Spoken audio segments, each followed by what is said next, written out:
Hi and Assalamualaikum Dr. Aina and my fellow friends. Today, under the group project of conflict management and negotiation, our group will be presenting a case study that titled The Toxic Team Leaders. Our group consists of 5 people, which is NAJLA, NAJIHA, NURIN, KHAIRINA, and me, ALIFA. So let's get started. Our case study is based on situation at Dynamic Creative, where several juniors employees have anonymously filed complaint with HR about their team leader Chris. The complaint alleged that Chris's management style is overly aggressive and demeaning. He frequently criticizes employees publicly in meetings, sets unrealistic deadlines, and using a sarcastic tone that has created a climate of fear. While Chris's team consistently hit its target, a few of the junior employees are considering quitting, citing a toxic work environment and poor mental health. When approached by HR, Chris dismisses the complaint, stating that my team delivers results, and if they can't handle constructive feedback, they aren't cut out for this company. So let's start with the first question. As the HR representative, how do you manage a mediation session with Chris and his team to address the behavior while acknowledging his team's performance results? Well, first thing first, what is mediation? Mediation is an appropriate dispute resolution process, in this case because it is voluntary, informal, and confidential, allowing parties to communicate openly and work towards a mutually acceptable solution without an imposed decisions. So based on this situation, the most suitable approach is facilitative mediation model of Ball 1996, which focuses on the parties' interests, needs, and communications rather than legal rights. The key aim of facilitative mediation is to enable parties to reach their own mutually acceptable agreement by encouraging open dialogue and mutual understanding. This model is commonly applied in workplace disputes, making it appropriate for this case. As the HR representative, the mediation can be effectively managed by using Peter Conflict 8-phase mediation model, which is well suited for the workplace conflict. The phases are preparations, introduction, statement, agenda construction, exploration, private sessions, negotiation, and agreement. If necessary, the process may be followed by implementations, review, and revisions to ensure long-term effectiveness. Phase 1. During the preparation phase, HR must first assess whether the conflict is suitable for mediations, since not all mediations is appropriate for all the disputes. These disputes primarily involve behavioral concepts, communications issue, and power imbalance rather than criminal or serious legal misconduct. Therefore, mediation is suitable and arbitration is unnecessary. HR should then conduct separate pre-mediation meetings with Chris's and junior employees to explain the voluntary nature of mediations, assess their willingness to participate, and identify any power imbalance arise from Chris's senior role. This step is essential to ensure fairness and to prevent one party from dominating the discussion. In addition, HR should arrange a neutral, private, and distraction-free environment to gather relevant background information, including performance data and employee feedback. Attention to seating arrangement and materials will help to ensure the mediation process is ethical, balanced, professional, and smooth. Phase 2. Introduction. At the start of mediation session, HR acts as a neutral facilitator, introduces all parties and clearly explain mediation process. HR must emphasize confidentiality, neutrality, and voluntary participation, while establishing ground rules such as respectful communication and no interruption.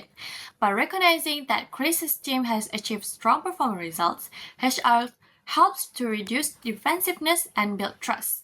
At the same time, HR must reinforce that workplace behavior and employee well-being are equally important at the organizational values. This balanced statement clarifies that although performance is valued, it does not justify any harmful conduct. This phase also allows both parties to clarify expectations, misunderstanding, and any initial concern. Phase 3, which is statement. In this phase, each party is given the opportunity to share their perspective without interruption. The junior employees can explain how public criticism, aggressive communications, and unrealistic deadlines have affected their mental health, moral, and sense of psychological safety. They may also describe how this behavior have negatively influenced the working environment and team cohesion, which are closely linked to their mental well-being. Chris can be invited to explain his leadership's approach and his belief that firm pressure is necessary to achieve results.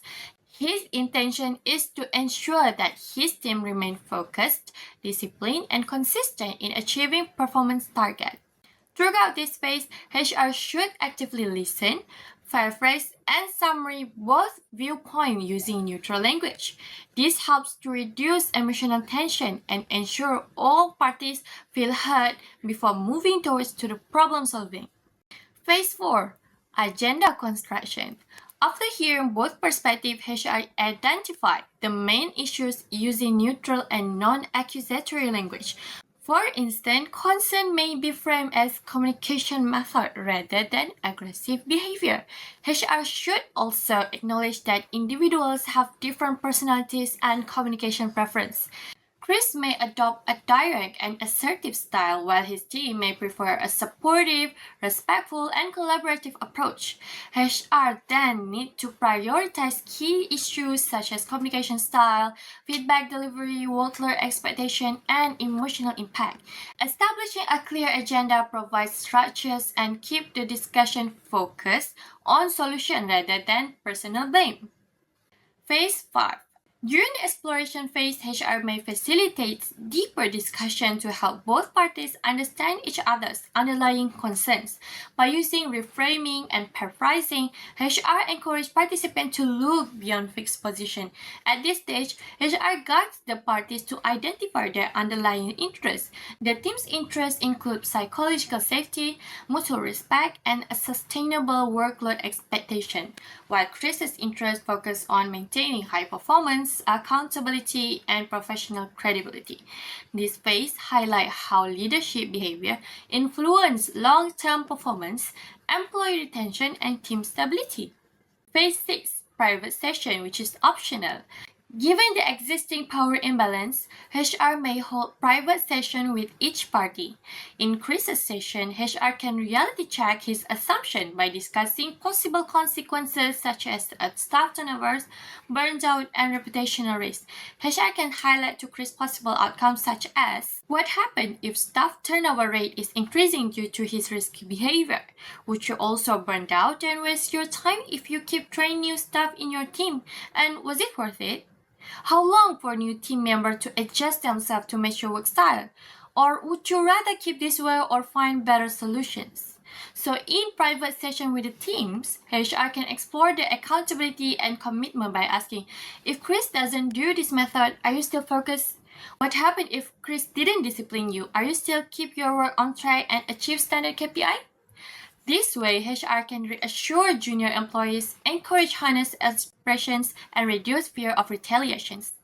This phase also helps both parties understand their best alternative to a negotiated agreement but no, and worst alternative to a negotiated agreement what no. Unresolved conflict could lead to formal grievance, escalating to senior management or employee resignation, none of which benefits the organizations. Phase 7. In the negotiation phase, HR facilitates the development of practical and realistic solutions aligned with the agreed agenda. This may include delivering feedback privately, setting clearer expectations, establishing respectful communication norms, and reviewing deadlines collaboratively. HR ensures that the proposed solution balance performance outcome with the employee well-being, making them realistic, sustainable, and mutually acceptable. And lastly, phase 8. Finally, HR summarized the agreed outcome and confirmed that all parties clearly understand their commitment. The agreement should specify expected behaviors, implementation steps, and review mechanism. A written agreement enhances accountability and provides a clear reference for follow-up. This phase reinforces commitment and supports long-term behavioral change and team effectiveness. By applying Contlife's 8-phase mediation framework, HR can address problematic leadership behavior while recognizing performance achievement. This structured and ethical approach helps manage power imbalance, improve communications, and support sustainable high performance within the team. And that's all for me. I will pass it to the next presenter. The next question is, what negotiation strategy should HR employ with Chris to secure his commitment to changing his communication style, tying his future success to his ability to retain and develop talent? Firstly, the negotiation strategy HR should use is by doing a collaboration approach when negotiating with Chris. Collaboration focuses on problem solving and finding integrative solutions to ensure all parties achieve mutually beneficial outcomes when their concerns are addressed. In this situation, HR can encourage Chris and his team to express their idea, concern, and perspective in a structured discussion. Through this, Chris can change his communication style by providing clear guidelines for respectful and constructive feedback. This will help him to understand how his behavior will affect other team members and also increase his awareness and commitment to positive communication change. Not only that, HR may assist in the development of leadership practice that give result to maintain high performance without creating a fear or emotional harm. In addition, through collaboration, it will help Chris to commit to change by linking future career success, performance review, and leadership opportunity to ensure his ability to retain, motivate, and develop his talent. Lastly, this approach will create a win-win situation for both parties where performance goals are achieved while trust, moral, and long-term relationship between employees are strengthened. The next negotiation strategy that can be applied is compromising. HR can use a compromising approach when negotiating with Chris. What is compromise? So compromise is a settlement of differences reached through concession agreed by both parties. In this case, HR should recognize Chris's strong performance and allow him to maintain his achievements in meeting targets and also allow him to maintain his leadership position. In exchange to this, Chris must agree to adjust his communication style, remove his negative traits such as the aggressive behavior, and also improve the way he manages his team. Chris's communication style is in need to be changed to reduce emotional harm and reduce fear among his team members. Moreover, HR will need to outline expectations for constructive and also respectful feedback. Meanwhile, Chris will need to agree to improve his approach in managing people. This strategy allows Chris to maintain high performance achievements while also helps him to deeply understand the effects of his behavior towards his teammates' mental health and also retention. In addition, HR can integrate Chris's future career development and leadership opportunities to measurable improvements in employee engagement and also talent development. Therefore, this compromising approach has a practical outcome where organizational performance can be sustained while the trust and well-being of the employees within the team are improved. Moving on to the next questions. What support mechanisms such as professional development or mental health resource should HR offer to the team to rebuild trust and address the negative impact of Chris' leadership? The support mechanism that HR should offer is to provide mental health and well-being support. As stated in the case study, Chris and as overly aggressive and demanding leader that create a negative environment in the workplace and also made his junior employee uncomfortable with his management style. With this behavior, his junior employee becomes stressed and burned out from his excessive demands. HR can take initiative by giving priority to employees' psychological safety and their emotional support by developing a program that assists them to get counseling for mental health.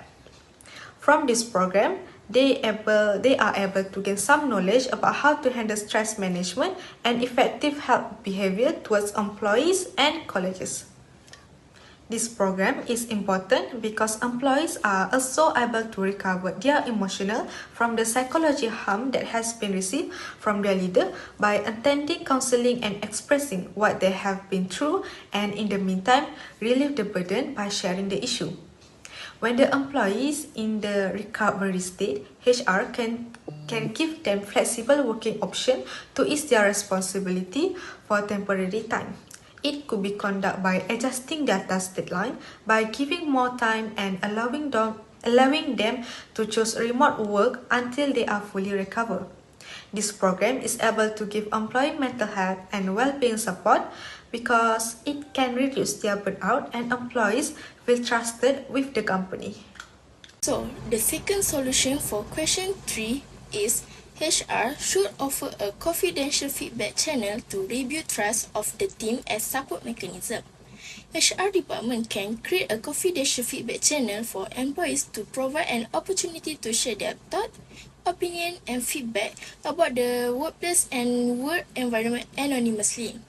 The purpose of the channel is to provide a secure and non-threatening space where the team may voice their genuine thoughts and worries about Chris' toxic leadership behavior without worrying about threats or negative consequences.